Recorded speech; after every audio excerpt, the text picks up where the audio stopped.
What a treat to be able to be back at CyCon. It's my second time in Estonia, and this is the first time I have worn this much makeup before doing anything, ever. I'm not sure why they thought that applying any makeup could help, because someone uttered something about that I have a face for radio. I'm not sure what that meant, but it didn't sound good. Regardless, we have a wonderful panel for you today and a great show. We've got some excellent speakers who have written terrific papers. They're going to walk you through it. I'm going to try to make sure that we also give you some news you can use, looking at the headlines today and what's going on as well. So we're going to try to tie the academic work to the real world. And then we have a very special guest star joining us, Jory Robinson, who was not in the formal panel and agenda, but she is here with us, and she will serve as the discussant. I'll introduce briefly each person as they go, but we will start off. We have a tag team first presentation, Aladdin's lamp, which I was hoping, do you have a lamp? Do you have a prop or anything like that? No. Okay, next time we will have a lamp. Until then, we'll talk about the theft and re-weaponization of malicious code. We have Carlis Podinch, who's at CERT Latvia, but who had also done hard time here at the in Estonia at the CCDCOE, which is wonderful. And of course, Kenneth Gears at the Komodo Group. And I owe a lot to Kenneth, because he actually was the one who did the initial drug deal to get me into CyCon my very first time several years ago. So gentlemen, why don't you guys start? I'll be the timekeeper here. It's right now 3:50. They said we go until 5 o'clock, so it's between you and the bar. Okay. Be brief. Okay. Right. So how do we get to the next slide? Is there a clicker? It's over there. It's over there by the podium. Oh, clicker on this thing here. Okay. Okay. The big red button means attack. Okay. Yeah, well, operationally. I won't push that. Okay. All right. So it all started with cockroaches. There was Twitter discussion between North Korean and US leaders, right, Kenneth? That Donald Trump called Kim Jong-un the little rocket man, right? And short and fat. And short and fat. And in response, the North Korean propaganda said that he's a cockroach. So, well, cockroach. So what is a cockroach? It's all about perception. So you might think that, well, it's something disgusting in the Western culture, but it's also a source of food in some other parts of the world. And it's probably like the highest life form that will survive nuclear apocalypse. So, so let's apply the same thinking to malware. So what is a malware sample? It's something that you're terrified of as a user, that you analyze as a malware analyst. But basically, it's a perfect, working piece of code with a few 0 days in it that is delivered in your inbox daily if you're a high-value target. So how can you use it instead of like fighting it? And we'll show how you can use it. So. So if you think about it, like what we call an APT, right, is kind of an intelligence bureaucracy. And so you can't imagine that they're not reversing malware all day, every day. And whether it's functionality or logic or camouflage, they're gonna steal it, of course, but then they probably want to use it as some kind of a false flag very often, right? Because the cyberspace is nothing but a great place for smoke and mirrors.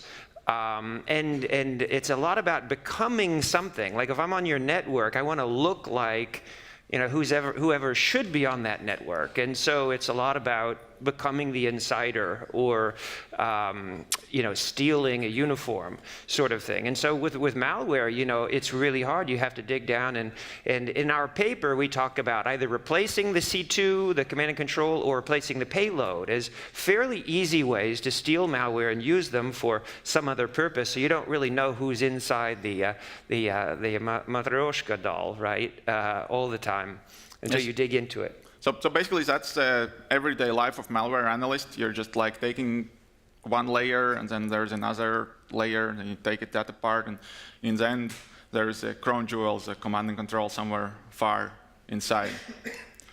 That's a dismantled V8 engine, I guess, small block. So basically, any monkey with a wrench can dismantle stuff. But when you really understand how it works, you can also put it together, and it works. So it's the same with malware. So this is like a box diagram of a real-world APT sample that I analyzed. It consists of fairly many levels of encryption or obfuscation, and 2 0 days. So that were discovered in 2017. So it's not really old or neglected stuff I'm talking about. And I did all this analysis, and I was like, yeah, okay, so what else can you do?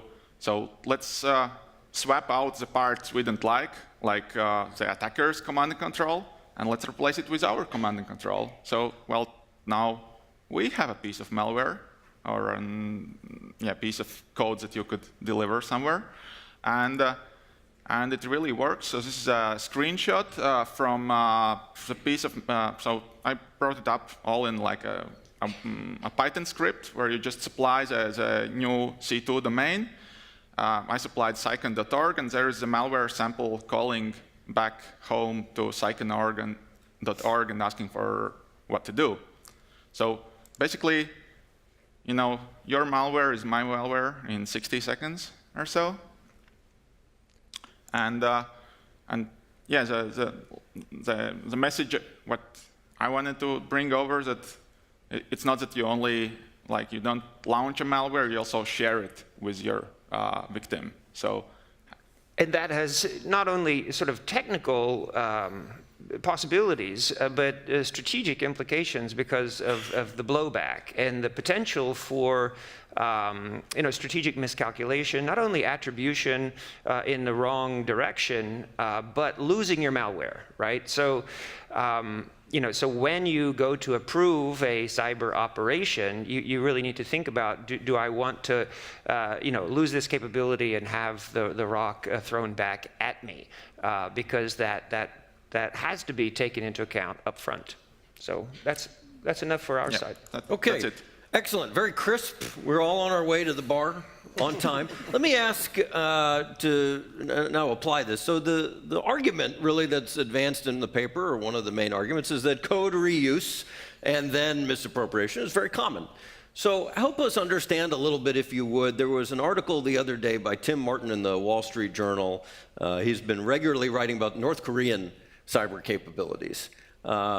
How much do you think, and just as a Luke Skywalker moment, just use the force. You don't need quantitative math to prove it.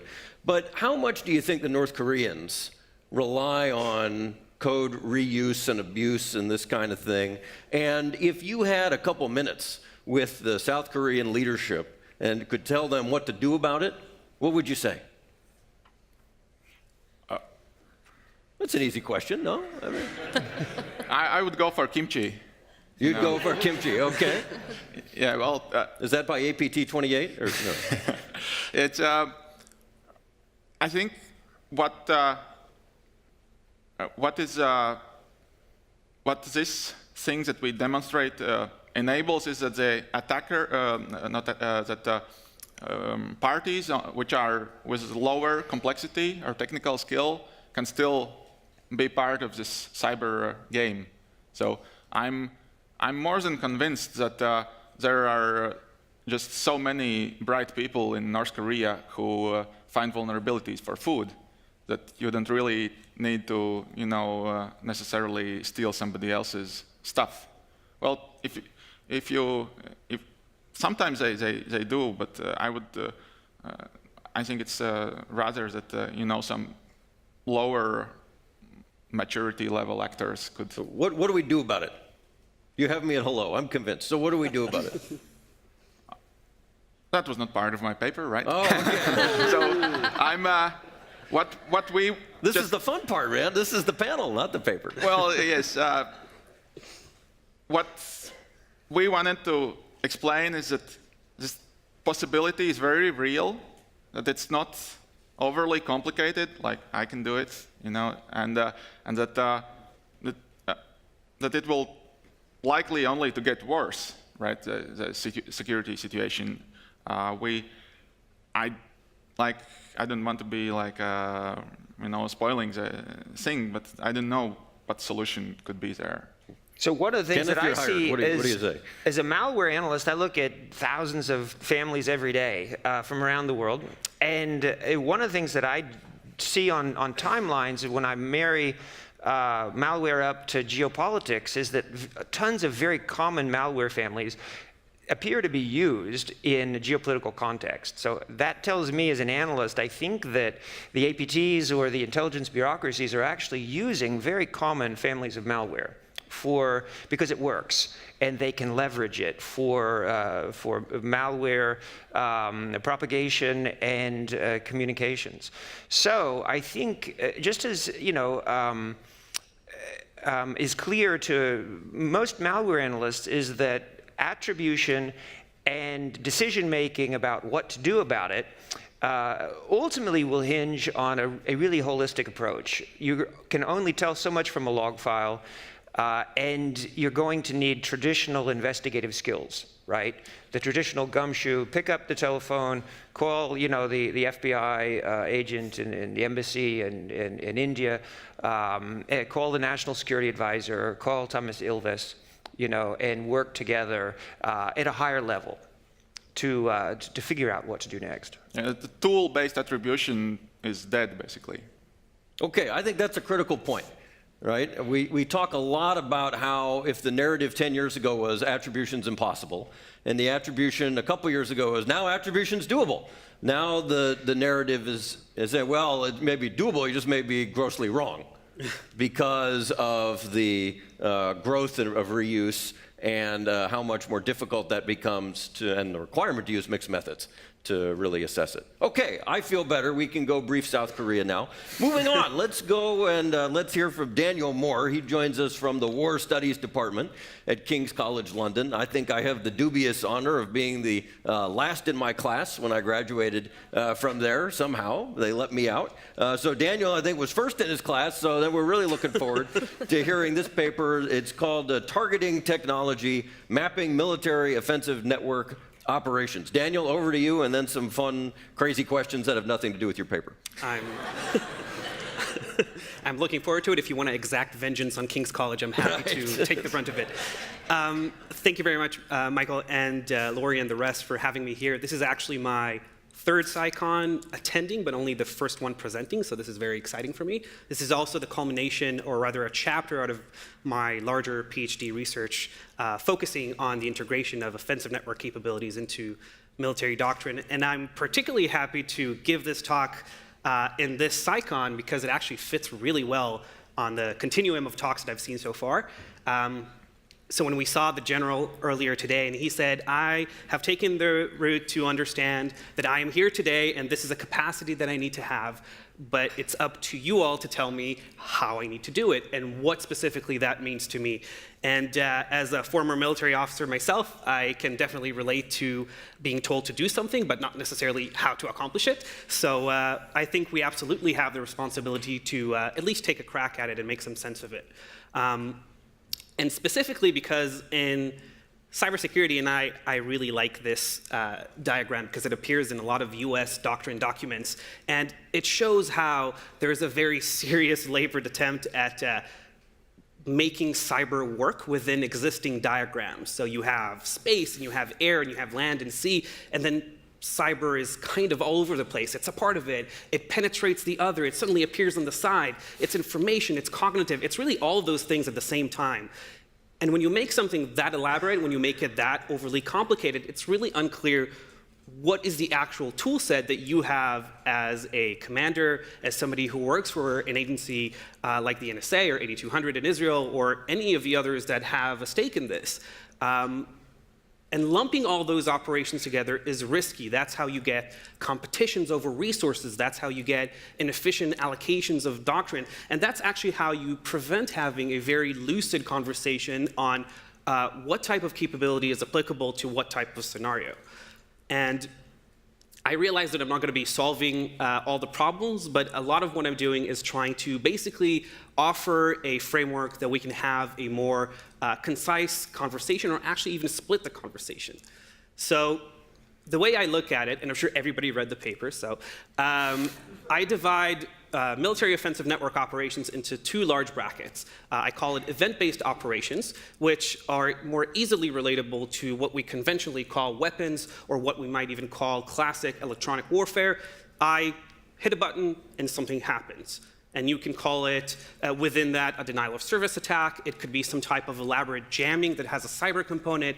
It basically means that I've prepackaged a capability, and now I'm actioning on it.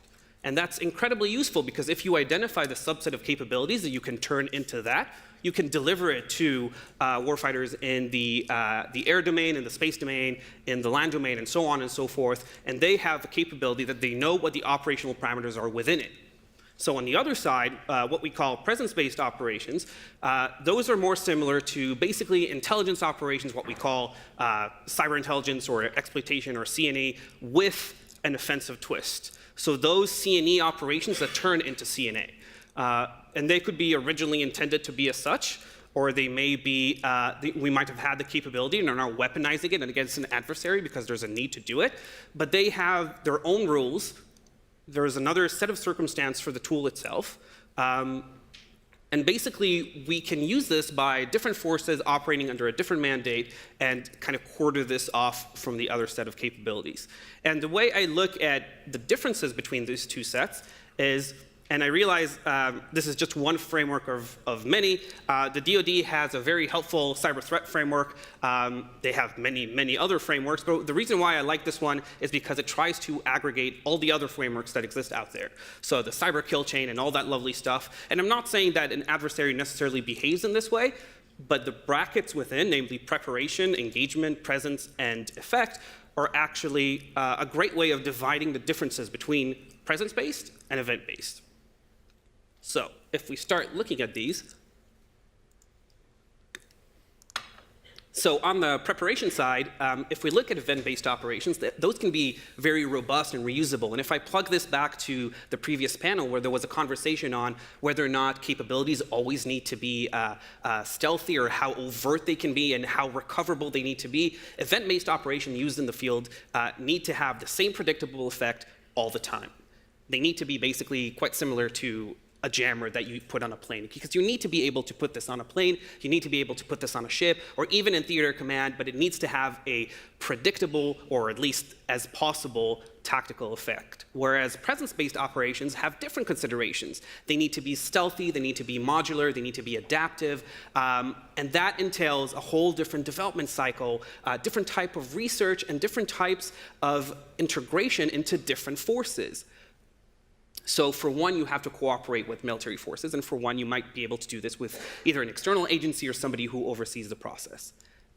For the engagement phase, with the actual interaction with the adversary, for event-based operations, you fire it, you expect it to operate either instantaneously or near so, whereas for presence, you may be in the network for months, and it can take all the time that you need, of course, within consideration that you might be exposed. But again, key differences when we're talking about both the time and the parameters under which you operate. And finally, of course, the presence is the biggest difference. You would have none or next to none for event-based capabilities. So if you fire something, you don't plan on lingering within the network. You want to have your effect and get out of there, whereas you might want to stretch the presence as far as it takes you to find where you actually need to go in the network. And that can take a week, a month, or even 3 years, depending on how sensitive the capability is. But that's all because of the final bracket, which is just how effective it is. What are you trying to do with this? So if you have an event-based operation or capability that's usable in the field, you can use this to have a tactical effect against an enemy network, or even perhaps a specific enemy aircraft or missile or whatever it is that you need it to be. And you know that it will have that effect, and you can incorporate that into your operational planning. It is a tool that a warfighter can use and a general can use within his planning. Whereas for presence-based operations, this would incorporate potentially a much larger effect. You can knock out temporarily an entire air defense grid, or perhaps adversely impact the accuracy of ballistic missiles over time. You can cripple entire air wings if you have the proper access, and even go after civilian infrastructure, depending on whether or not it's supporting military operations. But again, the set of considerations is different, and even the chain of approvals can be different. So if we separate one from the other, we can actually have a different conversation of who needs to be in that loop and how they can use it to further their objectives.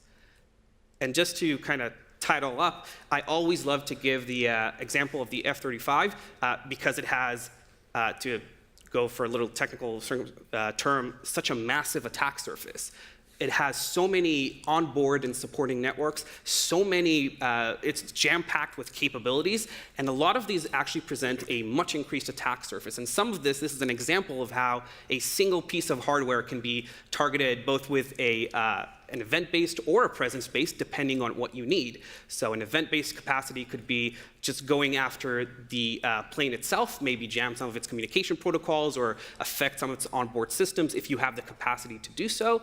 But if you want to go long-term and have a more strategic effect, a presence-based operation that infiltrates, for example, the what's called ALICE, which is the air wing logistical component used to maintain and rearm F-35s, then you can have an entirely different level of effect. And if you actually look at some of the official documentation on the F-35 program and how it's going, you'll see just how many software vulnerabilities they have in there. So that's always a good use case to look at. So that's just a brief primer on it, just kind of to wet the whistle. That's it. Evidently that's the new camouflage for the F-35. Light teal is, I guess, where we're going. Let me ask you this. Apply this to ISIS, if you would. Yesterday, Chris Bing in Cyberscoop was able to retell a story that General Townsend had recently mentioned in a speech, who actually gave some more details about the U.S. offensive cyber campaign against ISIS. By contrast, former Secretary of Defense Ash Carter has written he was somewhat disappointed, to say the least, with the performance of U.S. offensive cyber forces against ISIS. Help us sort of connect the dots, and if you have to go brief the new commander, you were in charge to say, okay, we've got to finish off ISIS, man. Yeah. We doing more event stuff? We doing more present stuff? Why? I actually love that example because oh, thank goodness. Okay. it kind of proves the point of why this conversation is necessary, because as you said, Ash Carter said originally, that for the first time we are incorporating cyber capabilities into the campaign against ISIS, and literally a year later in the Belfer Center report he said we tried and it actually didn't do anything. And what I would say to that is that an event-based capacity against something like ISIS would be, for example, locally going after their tactical communication, because they use a lot of specific types of equipment, some of it more civilian, some of it not. But if, for example, you have a prepackaged capacity to disable either internet or even cellular access within your area of operations when a team is operating there, or when you have a campaign, that's a perfect example of how it integrates into you opening a window to operate in. Whereas a presence-based operation would be, for example, if you're planning to go for a massive bombing campaign, as in a new wave is starting, you can just disable their entire communication grid if you are a part of it. And when we had over in Kaspersky's SAS conference a while ago, when they exposed a campaign they called Slingshot that was then publicly at least attributed to US JSOC, and it was supposedly meant to support US forces within, that's exactly the type of present-based capability that if you decide to turn it from an intelligence source into a presence-based attack, you can have a dramatic effect on their ability to have command and control and communicate between them. All right, you're hired. Good job. Okay, last paper here. We're going to go to Brad Bigelow, who joins us from SHAPE in Mons, Belgium. He's the principal technical advisor there, and his paper is called The Topography of Cyberspace and Its Consequences for Operations Asterisks. And the asterisk, of course, is that the views and opinions expressed in the paper are those of his and his alone, and not the U.S. government. Well, thank you, Michael, for the disclosure. First of all, thank you. Authorized, not unauthorized disclosure. Yeah. Thank you to Lori and to Merla and the team from CCDCOE for setting this up. It's such a great conference. So many great ideas, but if you're anything like me, by 4 o'clock in the afternoon, what you'd really like to do is lay down and take a nap. Because there's so many things swirling around, discussions, aspects. This is such a complex area. And I hope can take in the next few minutes and offer what Moses Maimonides called back in the Middle Ages a guide for the perplexed, and to try to simplify this. Because when we talk about operationalizing cyber, we're talking about making this something that can be done by military forces. And if it just is overwhelming with complexity, it's going to be tough to operationalize it. So when I was here last year talking about how we were activating and dealing with operationalizing cyber in Allied Command Operations as the operational command in NATO, I said there were really two fundamental aspects of what's going on in terms of operationalizing cyberspace. Number one is integrating with the existing operational processes and the framework of the other domains. It's kind of what Daniel showed in that diagram. And most important, we're talking about the military planning and execution process. In NATO, we call that the COPD. It's within the framework of the NATO crisis response system. It's got 5 phases, and everything we're talking about in the context of a NATO sponsored military operation happens within, or the 6 phases rather, including transition, happens within the context of those 6 phases. That's the time framework we're working with. The US has a slightly different one, but it's still this sort of, indications and warning assessment, looking at response options, developing it into an operations plan, executing the operations plan, and then transition back to the steady state, peacetime operation, or whatever the desired end state is. Now, I want to offer this diagram, and I'm sure if you deal with military C3 systems, you've seen these types of diagrams over and over and over again. We call them in the NATO architectural framework, we call them the operational view ones. This is one I've stolen from the Alliance Ground Surveillance System program, but you can find a half dozen or a dozen or 3 dozen others, depending on where you go. There are certain common characteristics you see. So you see, forces on the ground, you see aircraft, you see space elements, and you see reach-back elements. And in the case of AGS, you see this big circle in the middle called main operating base. Whereas that main operating base, the main operating base for the Alliance Ground Surveillance System is in Sigonella in Italy, inside our territories. What that means is this gets to the second aspect. So integrating with how we do military operations, we're not changing fundamentally the framework of military operational planning and execution because we have this new domain called cyber. But then we have some challenges, which is the second aspect we have to deal with, which is how do you adapt to the unique aspects of cyberspace compared to the other domains? And here is just one illustration. We typically talk in military operations about a geographical joint operations area. And General Neller mentioned it this morning. That's the bounds in which the operational commander is authorized to operate. That's where the rules of engagement take place. That's where we apply the laws of armed conflict in terms of the application of our forces. It's in that bounds. In the other domains, when we talk about air, land, maritime. But the problem we have is if you just take this as an illustration, much of the cyberspace, much of the networks, many of the networks that are involved in supporting that geographic, the operations within the geographical joint operational area involve assets, systems that are outside the theater. They're not going to be at the theater level. They may be reach back, and there are a couple of significant aspects about that. Aspect number one, they're probably multi-mission systems. They weren't built to only focus on one operation. Many of these assets you see there, Inmarsat, SATCOM, NAEW, Those are assets that need to be able to support potentially multiple operational areas in parallel. They may be multi-mission in performing both tactical support functions and performing strategic functions. And here we get into, for example, I think there are a lot of rich and useful parallels between how we plan for and conduct electronic warfare and how we can apply cyberspace capabilities in a military context.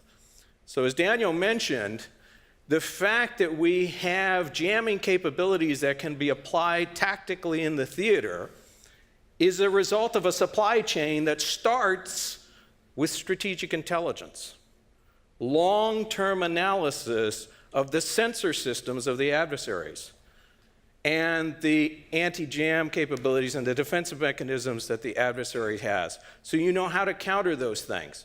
Those are serious works of engineering intelligence and engineering analysis and systems development and testing, so that becomes something that is packaged in a pod that goes with the particular delivery mechanism. So the cyberspace joint operations area, it's important because, as you can see in this illustration, there are aspects of the communications information and information systems infrastructure for that operation that are built to purpose. So as I speak right now, my boss, General Renner, who's the Deputy Chief of Staff at SHAPE for CIS and Cyber Defense, is south of here in Lithuania conducting NATO's leading C3 exercise, Steadfast Cobalt. There are about 18 nations participating in addition to the NATO CIS group in that exercise. They've established essentially the operational and tactical networks to simulate what we would do in a theater operation. Much of that kit was not on the ground in Lithuania 6 weeks ago. And 6 weeks from now, it won't be there again. It was assembled, designed, put together, used for the exercise, and then taken apart. But as you can see in this illustration, for example, his deployable, transportable SATCOM terminals in the theater that he's using for that exercise, they're useful because they have a reach back to anchor stations that are fixed, that we will reach back to the next operation, which, oh, by the way, are also supporting Afghanistan and Kosovo and other alliance missions going on at this time in parallel. They're strategic systems. So now we start to see another aspect that's unique to cyberspace. Essentially, the cyberspace that's involved in supporting the operation is a combination of things that are designed, integrated, deployed, and operated specific to the geographic operational area, and other assets that sit back and are persistent, multifunction, and sometimes strategic. And that leads to also the fact that what you didn't see in that previous OV1 view, you didn't see a lot of the internet there, did you? So a lot of the stuff that's been talked about earlier in this conference was talking about stuff delivered through the internet, or even specifically on a more broader base to things delivered through IP-based networks. Well, we still have a lot of non-IP stuff out there in the world.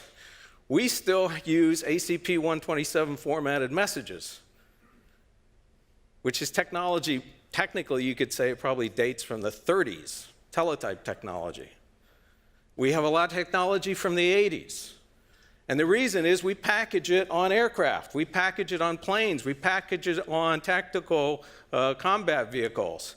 And we don't buy those every 18 months. Sometimes the cycle of upgrading those systems is very slow, and interoperability is a big issue. So what's our primary interoperability at the tactical level? Our primary network protocol for air operations in the Alliance today, Link 16. How old is that? Close to 30 years. And it's not going to get changed out tomorrow. So there are certain aspects of that that we have to be concerned about. However, we cannot be ignorant of the fact that the internet is a factor. It is certainly at least a big factor in terms of dependencies.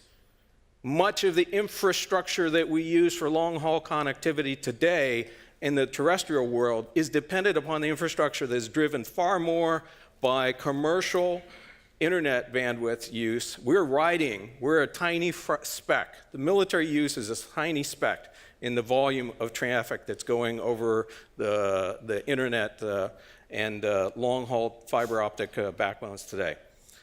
So there are many aspects of that, and this is important also for military operations, because we need to start understanding how to bend this problem of managing operations in cyberspace. And the simplest thing is that stuff that we are going to do in the theater. There are cyber effects that can be controlled, executed within the theater. And those are things that should be in the theater commander's ability to control. That should be part of his theater force structure. But those are going to have to be, as Daniel suggested, those are going to probably be the prepackaged sorts of things, the tactical application, the relatively predictable results. So to use some of the examples from the first discussion, are you going to be re-weaponizing or changing the headers of cyber weapons and malware in the theater? No way in heck are you going to do that, because that's a high skill. It's probably not a real-time type of activity. And finally, the theater is the worst place to do that. You're at the far end of a SATCOM link as your primary communications connection. So you don't have the intellectual capital, you probably don't have the information support, and you probably don't even have the network access to be able to launch that kind of capability. So that brings up the second issue, which is there are things that are best controlled at the strategic level. Particularly when we talk about intelligence gain loss, I would argue you'll find in the theater, if you're talking about near-term, real-world conflict situations, you're going to find most intel guys will do the trade-off to protect the soldier and achieve the low-risk effect and not the long-term development of the target. But from a strategic standpoint, it's going to be quite different, right? That's where you're going to see equities trade-offs coming in. That's also important because there's a huge part of this problem space is frankly, in my opinion, outside military control. It's not appropriate for a military response option. And so the thing we have to deal with in terms of final unique challenge we have is, while I've talked about how we operate within the operational planning execution process from a military standpoint, within NATO, within the liberal democracies that make up the members of NATO, our adversary is certainly not operating that way.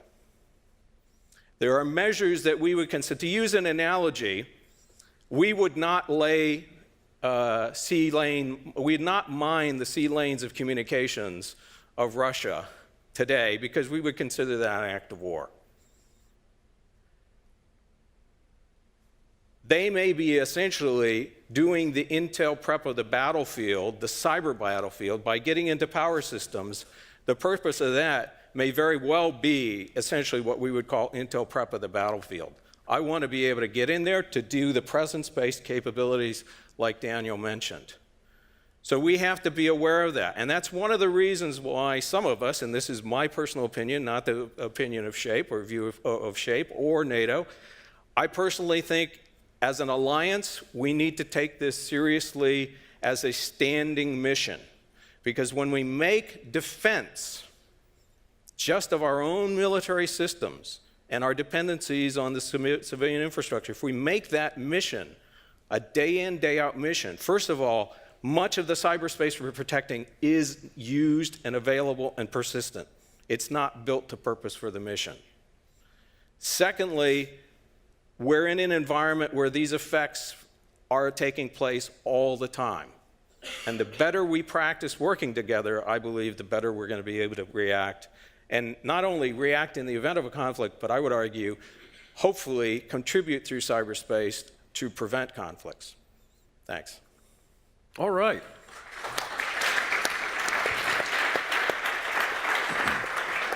Let me do one quick question based on that presentation, then we'll turn it over to Jory here for her remarks. But Brad, let's take all of it as true. You have me at hello.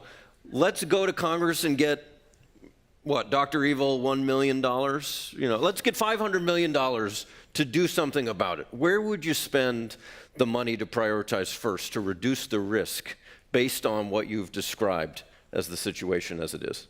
Well, to be honest, I wouldn't look at money as the first solution. Because money we generally spend on stuff. And I honestly think, first of all, is a doctrinal approach, which is to recognize what is it we're trying to do with our military capability. And I think a lot of it is more mitigating the risks in a non-combat area. We're talking about mitigating risks. We're talking about working through collective cyber defense. And we're talking about essentially being prepared to operate in a contested environment. This is stuff we did routinely in the Cold War for electronic warfare, because we knew we had an adversary who had a very significant electronic warfare capability, and we needed to be prepared for that. Well, now we're not necessarily, it's not a like-for-like sort of situation, but the reality is we can expect manipulation of social media. We can expect there's going to be disruptions of systems. We're going to expect that there will be erosion of the C2 framework such that it will be difficult to coordinate. So we need to practice that. And anybody out there who has experience providing CIS support to military operation or exercise knows the one thing you never get to do in an exercise is pull the plug and disconnect and disrupt the network because they, oh, no. Because they get graded. The commander gets graded on the results of the exercise. So we've got to bring that back. Okay. More than any technology money, it's that practice. We'll reprogram the money to CyCon. How's that next year? CyCon 11. Okay. All in favor? Aye. Let me now introduce Jory Robinson. This was a special late ad for the panel here because she's in town. She's an Air Force colonel with the Air Force National Guard and one of their top cyber operations leaders. And I got to know her when she was a fellow at Harvard's Kennedy School a couple years ago. So it's a special treat to be able to have a real practitioner be able to join us. I'm just the timekeeper. She actually knows what she's doing. So you read some of the papers. You've been able to hear the conversation over the last hour or so. I'd love it if you'd share some reactions, and then we'll turn it over to the crowd for more interrogation, questions. Well, thank you. So thank you again for inviting me up here. And Michael, you have reached the limits of our friendship by asking me to do this at the very last minute. I have no prepared remarks, so I'm just going to react. I hope you all don't mind. And trust me, I am very, very aware of the huge red clock that's sitting right in front of me that's counting down the number of minutes I stand in between you and the bar. So I will make my comments very brief and leave some time for you to ask questions of the illustrious panel up here sitting to my left. But just a couple thoughts that I had after reading. I'm probably the only person next to Michael that did read all three of your articles. Anybody else read all three of them? Okay, see? But just some overall random thoughts first, just to sort of set the stage. A couple of thoughts that I had. So as Michael said, I do command. I command upwards of 300 cyber operators for the Maryland Air National Guard. So what does that mean? It means a lot of things, and I'll dive into what exactly my job entails. But I'm coming at this from an incredibly tactical perspective. Most of the comments that we heard today, I would argue, occur at a very strategic level. In fact, some of the diagrams that were illustrated and put up here today, I studied them in my war colleges, both as a major and then going into a lieutenant colonel into the air war colleges, and then again at Harvard when I was a fellow at the Kennedy School. And we will continue to probably study those. But from a practical application, here are a couple of things that I know. As a U.S. military officer, I can tell you we are under attack in cyberspace. And someone that I greatly admire, Senator John McCain, last year quoted and listed out a number of cyber attacks that have happened against the United States.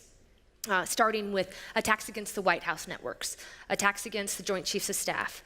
Pretty much every single department in the US government has had some sort of a hack or attack initiated against them. My personal favorite, the hack on OPM, our Office of Personnel and Management. I can probably guarantee you the majority of us in this room that work for the US government were a recipient of that hack and had our personal data stolen. all the way to attacks against our critical infrastructure.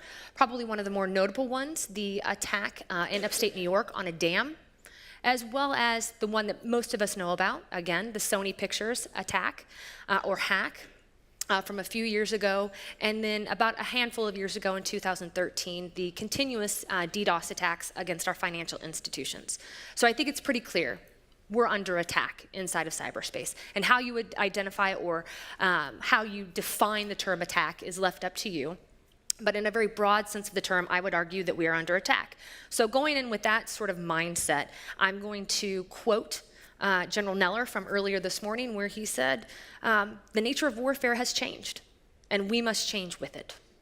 That was sort of my add-on at the very end. We must change with it. And I would argue that we have, for all of the reasons that you heard up here and some of the discussions that we've been having throughout the conference today and will continue into tomorrow, we are adapting, and the nature of warfare has changed because we have integrated cyber into our operational domain. So it's been almost a decade since the US government identified cyberspace as the 5th operational domain, and we stated we must integrate cyber into all aspects of military operations. And in order to do that, we listed it out in our national security strategy. Our most recent national security strategy specifically stated that the United States retains the right to deter, defend, and when needed, defeat malicious cyber actors in cyberspace. We are going to do that. And as a military officer that commands cyber troops, that's where I come into play, and that's where my troops come into play. That's what our job is to do day in and day out. I am not a policy person. As General Neller said, I'm going to quote him again, I do not make policy, I follow orders. And I'm going to amend that and say I follow lawful orders. That's what my job and my role is as a commander. And as I look at the operational domain, I really try to focus on 4 key aspects, what that domain and what the operationalizing of that domain really means to me. And I would say the first thing that we look at from a military perspective is creating and maintaining defensible networks. We must do that. We must maintain our networks. We must be able to make them defendable and defensible. So from my level at a wing, a US Air Force wing, what I look at is my networks on my base. What do I have to be able to defend? Not just the computer networks and our communication networks, but the networks of my systems, my weapon systems on my base. So that's what I focus on. Again, great policies are out there, but from a practical standpoint, the number one thing I have to do is defend my networks and all aspects of that network. But I also have to have shared situational awareness, or situational awareness as to what's happening on my network. I have to be able to identify, and again, I'm defining network not just as communication networks or information networks, I define it also as weapon systems. I have to be able to know what's happening inside of those weapon systems at any given time, and to be able to share that, and I share that up through my chain of command.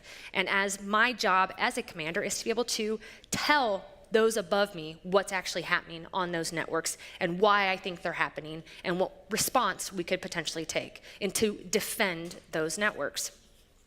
A key aspect of my job, and the third point that I look at when I look at an operational domain or operationalizing this domain, is I have to have the troops ready.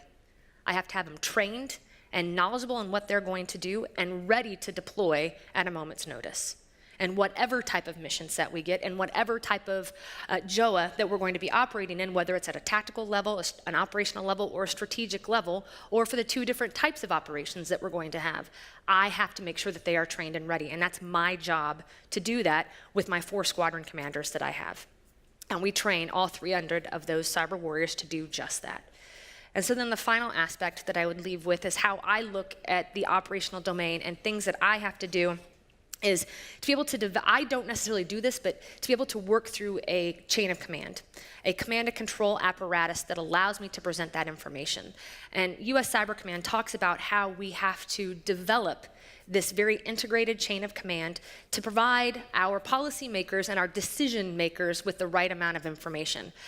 But from a tactical level, my job is to tell my boss what the heck is happening on those networks and to offer up solutions and options for addressing what's happening on those networks. And I do that through a series of different means, depending on what type of action is taking inside of our networks, again, that very broad definition of networks. What's happening and what options do we have at this point? And that information gets floated up. And as General Neller stood up here and said, and I did chuckle when he said he feels like a Klingon in the room of the Federation, and being able to describe what's happening on those networks, to provide options to that commander, to somebody that probably doesn't have a very in-depth background inside of cyberspace. That's my job to do that, because that's what I'm trained to do. So we've talked about quite a bit throughout this entire day, and I'm sure we'll continue tomorrow, about the fog of war and the fog of cyberspace and understanding what exactly is happening. But for those of us that are in the business day in and day out at a tactical level, that's our job to understand that and to be able to present that information up to the decision makers, up to the leaders, so that they can make a more well-informed decision. Because I always like to say, and I'm sure there'll probably be some disagreements from those upon here on the panel and probably from those of you in the audience, there's nothing truly, truly unique about cyber in the sense of military operations. This is just my personal opinion. Cyber is just another tool that we provide to our commanders and their broad toolbox that they have of options that they can present up to the National Strategic Command level. Meaning, as we look across our instruments of power, whether they're diplomatic, information, military, or economic, as we present those options to them, cyber is just another tool that we're giving them to say, this is what's happened, this is the options or several options that you can have, in addition to land, sea, space, and air. These are the options that you can take. What effect are you trying to have? So I think of it more as effects-based. What effect are you trying to have? Here is an option to be presented with all other of the 4 other domains options as well. So that's kind of my very practical approach to this. Terrific. And my thoughts to it. Thank you very much. 20 euros to the first person who calls General Neller Worf. Then I'll pay, but I have to see it. So, okay, I did not know that. That's a great line by him. Yeah. So we'll turn it over to questions here, but real quick, we're very lucky today to be joined by someone very special in the audience. Michael Daniel is here. I'm sorry to pick on you, Michael, but it's a really unique opportunity. For those of you who don't know him, he was the cyber coordinator for the United States government for several years, the senior civilian in the White House for dealing with cyber issues. Michael, if we can get a microphone to you, if you're willing to play along with the game show here, I'd be grateful if you could just share any reactions you had to deal with, not just the military coming to you in the White House with proposals, with ideas, with concerns and priorities, but other departments, all the parts of the government. What are your reactions? Can you share with us the senior civilian political perspective based on what you've heard today in terms of what presidents want or what White Houses type bodies want when we have military options on the table? Thanks for playing along. I'll find a way to get back at you, Michael. Yes, That's thank right. you. Yes. I would say that there are a couple of factors that really drive some of the senior level discussions. And one of the issues that we have is that right now, we don't have any way of understanding what collateral damage actually means in cyberspace. And so one of the things that is troubling when you're in the sit room and you're considering options is that if the military is presenting options on using kinetic force, they can tell you what the probability of the weapon hitting the target is, and when it blows up, they can tell you how big the boom will be. And so therefore, you can make a judgment about the risk. But with a cyber weapon, that is completely not true right now. We fire it, and we have no idea what it will actually do. If we fire it again, we have no idea if it will do the same thing again. And we have no idea if the bad guy will then pick it up and throw it back at us, apropos of the first paper, perhaps repayloaded. And so we really actually don't know, due to the complexity and chaoticness of cyberspace and the mathematical senses of those terms, what will actually happen when that weapon is actually used. And so that makes the policy discussions around cyber capabilities in this area particularly fraught. And so the thing that decision makers look for, which is, tell me what this thing will actually do if I use it and what are the risks associated with using it, is very difficult to answer in cyber and in this domain of warfare right now. Excellent. Okay, so that'll be a good follow-on set of paper topics for next year, which we're going to give $500 million evidently to do. Okay, questions from the audience here. Who has hopes, dreams, and fears about cyberspace? Soren, we'll start with you. If others want to just throw a hand up there real quick. I'll start making a list, or I'll cold call Michael Daniel or someone else again. No problem. Soren, over to you. Hi, thank you. This was a brilliant panel, and is a brilliant panel. I'm Soren Dukaru, former NATO Assistant Secretary General and member of a number of boards, including a board of the CCDCOE. There were a couple of interesting points that were made, like on cyberspace, we are constantly under attack. So the question is, are we in peacetime or are we not in peacetime?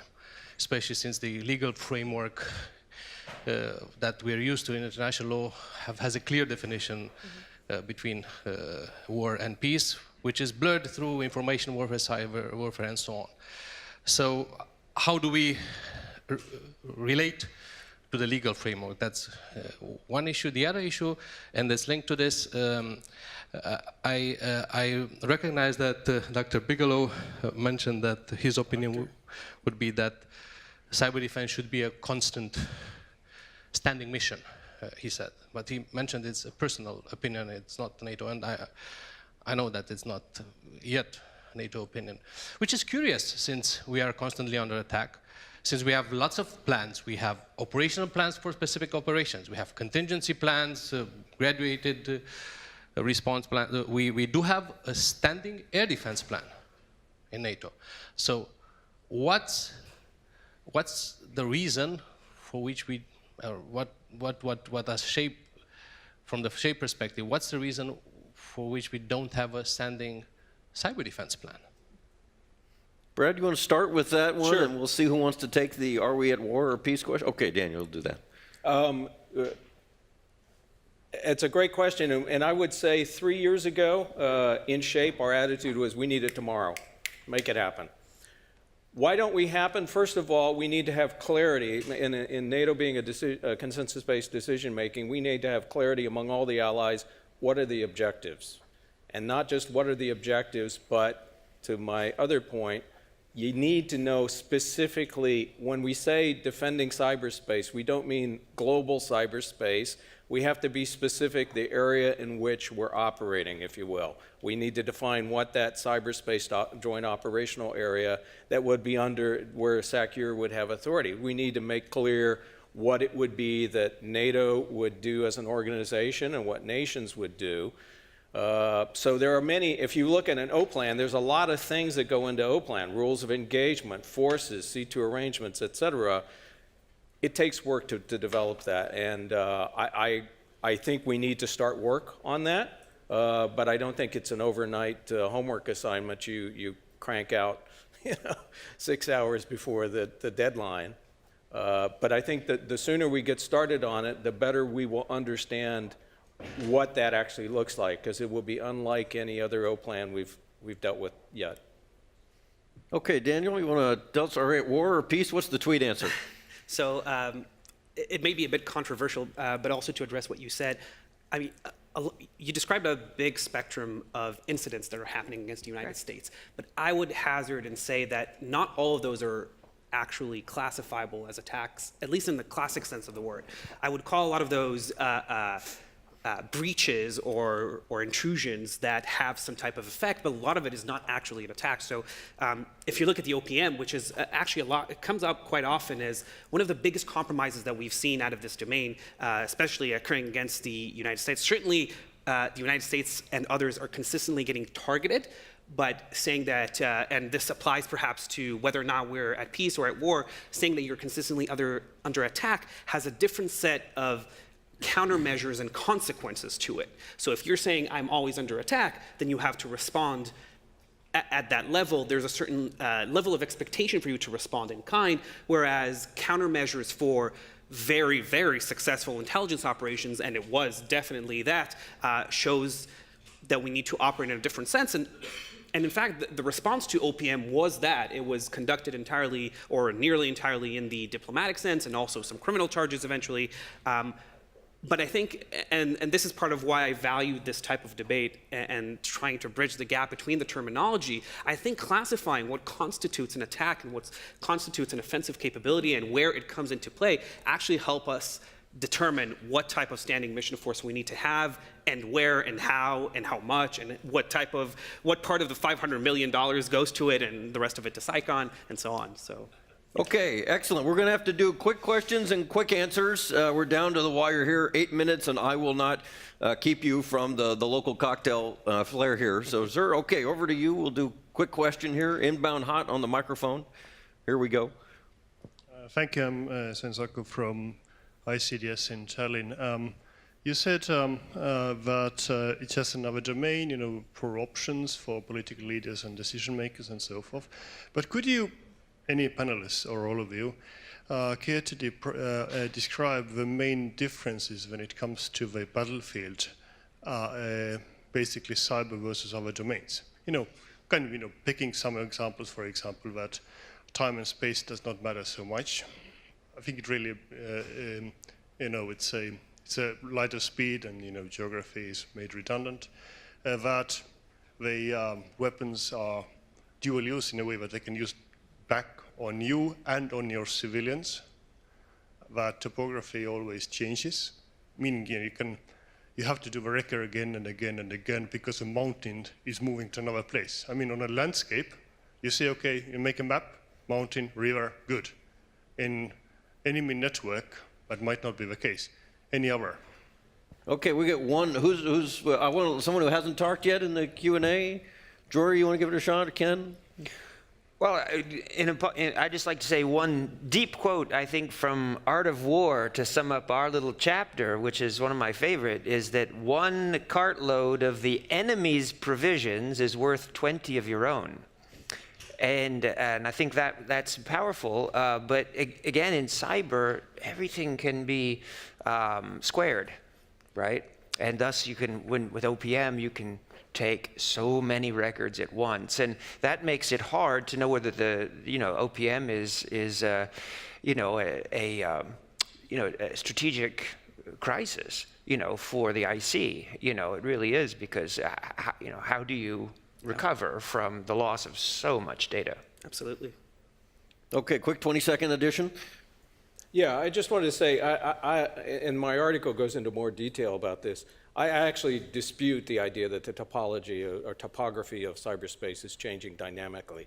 It is at some layers, it's not at others. Look at how much money it costs to lay an undersea submarine cable. Look at how much it costs to establish a high presence data center. Look at how much it costs to put a tactical network capability like Link 16 into operational aircraft. Those things don't change fast. Some aspects do, and that's why one of the big arguments in my paper is, if we're talking about organizing military operations, we cannot operate in the abstract. Cyberspace has easy access. Well, some of it does. Some of it is going to be a real pain to get access to. And you cannot generalize these things. You need to be specific. You operate with specific networks. Your adversaries are going to be targeting specific networks, and you need to understand the specificity and the technical and operational characteristics of those networks before you start taking decisions. Okay, sounds good. Okay, we have a question right here. Again, we'll do tweet length, try to be crisp. Thank you. Yeah, quick question. Carsten Fries from Norwegian Institute of International Affairs. I'd like to follow on the last comment, maybe. I was triggered by the picture of the F35. And we talk about cyber operations as a kind of a tool. It was mentioned here as a new weapon, as a tool. But actually, when you look at all the vulnerabilities we put on our high-tech militaries, it seems to me that it's just as much a vulnerability and a weakness than a strength we have, actually. So is it primarily a tool or a weakness? Okay. Where do folks come out? You want to do? We'll just go quickly down the line. You got 10 seconds. Tool or weakness, or both? Both. Both. Very much both. Both. Oh, yeah, both. Okay, now backwards, if you say, is it more the one or the other? Or is it 50-50? Yeah. I'm going to say right now, in the current environment that we're in, exactly standing here today, it's more of a Like you weakness. see it. Yeah. Okay, Brad? Having started in 1980 working communications in narrowband, low speed, it's a strength. There's far better benefits we get out of it than any of these vulnerabilities. Okay. Daniel, what do you think? I think it varies depending on which country you ask. For some countries, it's more of a boon, and some others, it's more of a Good nuance. Good nuance. Okay, Kenneth? Strength. More strength. You put more on that side of the ledger than on the vulnerability side. Okay. Well, it's a strength as long as it works. So, well, Very key. it will be like, I guess those things don't degrade gracefully. So once, you know, there are some successful attacks mounted against them, that's it. You have 0 capabilities, and you know. Roger that. Okay. Was that helpful? Did we shed some light while being efficient? Sort of, kind of. Okay. Come back next year. Okay. What I'd love to do here, let's hit the last question. I see my old friend Quentin Hodgson is here. He just flew in from California. Boy, his arm's tired. Quentin, if you don't mind, I'd love to just get your reactions here. Quentin also used to work in the Pentagon in the Office of the Secretary of Defense. As a career civilian, though, working in more than just cyber policy issues, has a long background in broader defense strategy and posture, and also Russia. He wrote an article years ago on Chechnya. So, Quentin, any closing observations and thoughts? Just because I trust you to always say something smart. He's right back there. Perfect. Okay. This is presuming I wasn't looking at dog pictures on Instagram during the entire presentation. Okay. But I guess the main thing I would say is I agree with much of what the panel said. I think what we always fall into the trap as people work on cyber is thinking about it constrained to the cyber domain. And as you were talking about presenting options, it's not as though you present a cyber option, a kinetic option, an air option. It's how do you bring them together as an integrated fashion. I think that's the most important aspect. And has been the biggest challenge is we've migrated from people who are largely technically proficient, but maybe can't speak operations. And so I'm glad to see people who actually can speak both and understand both to be able to bring that together, to present options to leaders that make sense to them in a way that they can see what the implementation is. Notwithstanding, Michael makes a really important point about how much are we able to predict what really is going to happen. Terrific. This is why I call on him. He always says something smart. Okay, we'll do just quick closing comments. And by quick, we're seeing the countdown. I have a rep I've got to keep up of getting out early. So don't let me down. Okay. So you asked about what to do with cyber attack on ISIS. Yeah. I would say a remote attack on Toyota engine control units. Tricky. Okay. Because, that would remove their means of transportation. They would have to fall back to camels, and that would, yeah. Interesting. Okay. Good way to go out. Kenneth? Well, we called the paper Aladdin's lamp because we thought, stealing malware is kind of like finding a magic lamp, but it really will depend, just like in the story, on how clever and smart the user is, right? And it's full of dangers as well. Full of danger. Okay, it's my middle name. Daniel, take us home. Yeah, I'll just say that I think this type of panel is a great way to start a conversation, and I completely agree with what you're saying, that it's our job to make things practical for you to use, and obviously we can't do that within an hour panel, but that's what we should strive for. So. We could keep going. No, okay, Brad. Just one comment I would make, and it's funny, in the moments before coming on here, Joy and I introduced each other and discovered that we had worked with Dash Jameson, who is influential Air Force leader in the cyberspace, and Dash was my customer years ago, and I would say the number one thing she did for the program she was working was to say, you've got to integrate with how the rest of the military operates, not expect the rest of the military to slew to cyberspace, and we cannot underemphasize that point. All right, excellent. Jory, last closing comment here. I will just say that as we've continued throughout the day and we'll continue to tomorrow, I'm excited for the conversations, but I think it's very apparent we have a lot of work to do. And let's all get back to work. Sounds good. Back to work. Crowd, please join me in thanking our terrific panel here.